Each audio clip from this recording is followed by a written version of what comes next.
Chérif mën nañu soobu ci jàngat bi ak Charles. waaw ak Charles ginnaaw bi ñu ko nuyoo moom Charles Faye ajuma bu nekk wàllu koom-koom lan koy jagleel liñ ci wax nag mooy wàllu mbay ak surtout ni ñu yore suuf ci Sénégal ku ne xam ne at yi ñu génn coow li bari na ci li nga xamante ni mooy wàllu suuf ay litige am ay population jóg ne dañoo jël seen suuf ak yu ni mel mu mel ni kon ci loolu tax na ay coppite am ci loi bi nga xamante ni rawatina décret 2020 1773 modifiant le décret 72 du 27 octobre 1972 bi nga xamante ni kon moom moo jëm rek ci nii nga xamante ni moom la ñu affecté wala ñuy désaffecté terres yi nga xamante ñoo nekk ci domaine national comme c'est Salif Sow ni mu ko waxee sànq président de la République moo signé décret bi fukki fan ak juróom-benn ci weeru septembre bi ñu génn li mu xam ne nag mooy dafa mel ni kon am na benn ay réglementation yu ñu ci amal bu fekkente ni suuf si dafa yées fukki hectare conseil municipal bi rek mënatul am maqaama daal di koy joxe faaw rek mu am ci ndigalu sous-préfet wala préfet yi nga xamante ñoo nekk ci yooyu diwaan bu fekkente ne diggante fukki hectare la ak juróom fukki hectare loolu faaw rek préfet bi moom mi nga xamante ne moo nekk ci département bi suuf si nekk moom it daal di koy approuvé bu fekkente ne nag ëpp na juróom fukki hectare jëm téeméeri hectare foofu moom gouverneur yi lan ne ñoom ñoo koy joxe te loolu yemul ca ndax nee nañ rek assiette boobu buñ ko approuvé faaw rek ñu daal di koy tamit enregistré ci li nga xamante mooy secrétariat général bu présidence de la république mu mel ni kon yorinu suuf bi président de la république rawatina nguur gi bëgg na koo gën a teggat Charles. waaw looloo tax si biir looloo tax mu indi ko si niveau région yi au-delà de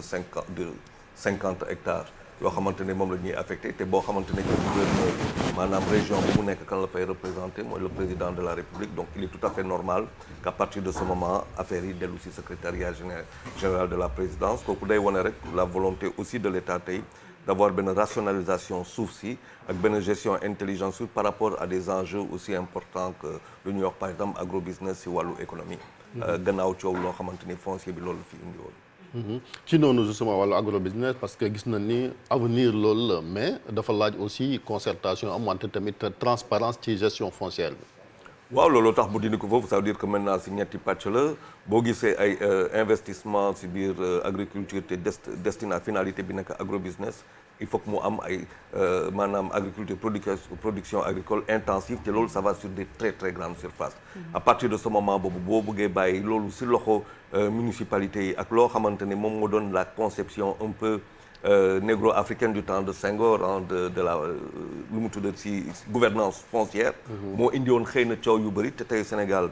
changé na entre 1900 boo xoolee toutes les lois ba nga cité sànq 72 1972 1964 1976. yëpp elles datent de Léopold Sédar Senghor te say Sénégal fu mu toll avec les enjeux les conseillers municipaux ñoom rek dans les communautés mënatuñu gérer loo xamante ne loolu moom mooy dem dans le cadre national par rapport à une vision globale. jàpp nga ne lii mën a indi solution ci jafe-jafe yi nga xam ne am nañ ko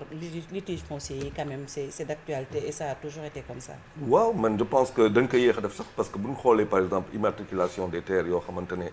c'était à un moment à 5% donc il y a 95% yoo xamante ne dafa doon flotter. boo bëggee am benn plan agricole wala benn plan de relance agricole faaw nga commencer maîtriser ci tel ban ba mooy lan mooy suuf si. ci suuf si moom maa ngi ko fi doon wax keroog boo bëggee ñëw ne da ngay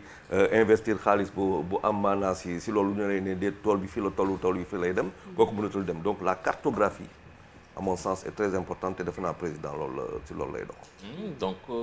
est-ce que tu penses que lii nii ça va régler le problème et qu'une bonne fois pour toutes on n'entendra plus ces genres de litiges entre paysans promoteurs immobiliers ou économiques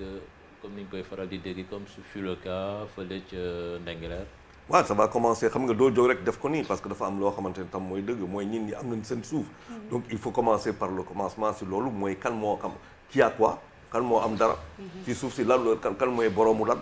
loolu fa la ñuy tàmbale ba une fois que donc dans le domaine national ñu def loo xamante ne moom mooy reconnaissance des sites leneen loo xamante ne ne tombe pas dans le domaine national et qui n'appartient pas certainement à l'État mais État am na si loo xamante ni moom koy déterminer. loolu je pense que c'est la première chose à faire mooy ñu xam. suuf si kana ko moom ak état lan la si. mais loolu Charles est-ce que dina yomb d'autant que am na yenn zone yoo xam ne quand même oral dañ koy wax suñu suufu maam la ñoo fi nekkoon ñoo ko daan bay surtout exploitation familiale yi parfois ñu indi firnde peut-être dina xaw a jafe ndax kon liggéey bi dina yomb. non man comment faire pour régler le problème. waaw kan ak kanam moo am ba pare. c'est-à-dire le problème se serait posé bu fekkente ne woon on était dans si cadre agriculture intensive. maanaam mécanisation de l'agriculture avec production finale dans l'agroalimentaire, la transformation. Mais ñun on est dans le cadre de culture loo xam ne ñuy wax culture vivrière. mënoo toog nag ne suuf si yëpp maa ko moom ba pare yow sa bay lii la toll loolu mënul c'est pas possible. Je pense que rationalisation boobu xëy na dina yëri mais nag am na loo xamante nag au préalable moo war a am. mooy quand même des discussions il faut aller dans des cadres consensuels. waxtaan ak ñu war a waxtaan mais la finalité daal. mooy que Sénégal mënatul continuer quand on sait enjeu yoo xamante ne par rapport à la production mondiale accroissement de 70% d'ici 2025 wala 2050 yow nga bëgg a toog fii di continuer di consommer di importer loolu Sénégal mënatu ko supporter surtout si jamono àdduna boo xamante ne fii lañ toll c'est trop lourd pour le Sénégal. agro business boobu nan la mën a cohabiter ak agriculture familiale bi. Bon, maintenant lu mu mën a am ça veut dire qu'il faut aller quand même vers l'agriculture communautaire ñu ko doon wax le coopérative xool il faut que ñu discuter loo xamante ne ça relève de l'investissement national wala de l'investissement étranger nu lay jox hectares yoo xamante ne moom nga soxla pour agriculture intensive mu am leneen loo xamante ne ñi seen pratique dans l'agriculture vivrière lu ñuy defante ak ñoom mais ñoom on sait que les surfaces sont quand même ne sont pas aussi importantes que ça parce que boo demee dans les 20 hectares 30 hectares ça commence à être très compliqué du mënatoo wax agriculture vivrière yaa ngi jaay te loolu bu ñu duggee ci biir cadre boobu dootul seulement producteur ñu fa la ñuy juum dafa am producteur mooy koo xamante day béy mais mu am ouvrier agricole et assez souvent les gens font une grande confusion ci côté boobu nous on parle de paysans mais on ne parle pas d'ouvrier agricole te boo waxee agrobusiness faw mu am mécanisation mais aussi les mécaniciens de la mécanisation avoir des tracteurs c'est bien mais faut que ñu leen di entretenir beneen affaire c'est pas des paysans que tu as ce sont des ouvriers agricoles te fawoon nga former leen donc c'est-à-dire c'est un cadre qui est beaucoup plus élargi mais il faut qu'on sorte un peu de paradigme boo xamante ne bon dépassé nañ ko tey. C'est vrai que on parle très souvent d'exploitation familiale mais il y a certains paysans quand même qui ont de l'expérience et que ñoo xam ne aussi peut-être bu ñu leen dugalee pas à 100% ci agrobusiness mais mën nañu leen accompagner quand même ba ñu passer peut-être lopin de terre yi ñuy bay mu. absolument waaw absolument d'accord loolu mooy loolu laa doon wax tey ce matin ça veut dire que tey état l'adhésion boo xamante ne pour que les lu mu tudd la force ouvrière wala la force paysanne mën a ñëw. faw aussi que si gannaaw ñu xool par exemple avec les appuis des institutions bancaires. comment mën na am benn cadre d'accompagnement de l'État parce que il va falloir que l'État accompagne. aussi ñu xool les banques nationales sénégalaises lan la ñu mën a def pour soutenir ñoo xamante ne ils ont une surface financière assez intéressante avec des projets structurants. te loolu c'est possible loolu tax ma ne il y a un cadre de concertation. parce que li tax ñu poser ko Charles parfois soo demee dans le nord du pays da ngay gis ay paysans yoo xam ne dañuy am suuf bu bari mais par manque de moyens dañ koy louer. Par exemple quelqu'un qui vient faire une exploitation assez importante peut-être li mu leen di jox ci rendement bi du loo xam ne daf leen gënal mais ils n'ont pas le choix. Ouais, ils n'ont pas le choix parce que xëy na amuloon vision une certaine vision de l'État parce que il faut commencer par maîtriser la consommation te la consommation pour mu gën a intéressant pour un pays mu bañ a am flux de devise saa yu fekkente ne sa consommation dafa exporter mooy maanaam da ngay importer lépp lu ngay lekk kooku mooy État dafa xaw a ñàkk vision mais boo bëggee inverser tendance yi faw nga dem gis ñooñu xool mais faw nga tam nga moom banque yi nga xool ban projet national nga mën a teg ak ñoom et kooku c'est une remarque assez pertinente. man bëggoon naa aussi ñu taxaw ci attribution surtout lu jëm ci wàllu titre foncier parce que li indi woon coow li mooy dañ ne ñenn ñi nga xamante ni kon ñoo yëngatu ci wàllu agro business des hommes d'affaires buñ jëlee suuf si municipalité jox leen ko muy loo xamante ne yaatu na ñu def ko titre foncier ëllëg mën nañ koo jaay est-ce que pour encadrer loolu lii war na mën a nekk